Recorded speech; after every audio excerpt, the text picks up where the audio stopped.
Your power tool's motor uses two carbon brushes to conduct electricity to the armature. They do this through the commutator. The carbon brush will wear down over time from rubbing against the rotating commutator and will need to be replaced. Worn brushes can cause excessive sparks around the commutator. Sparks can also be caused by a damaged armature, so you want to carefully inspect both if sparks are present. Replacing the carbon brushes is a repair that you can do yourself, and I'm going to show you how. Hi, I'm Mark Socha.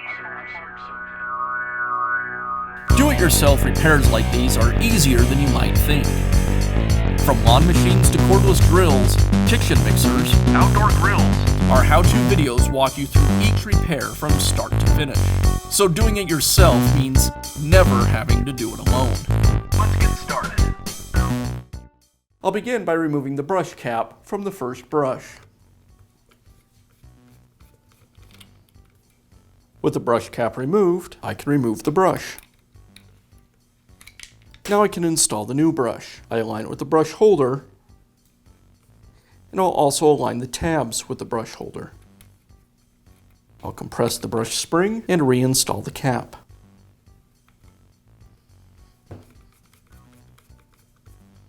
And I'll repeat this on the other brush.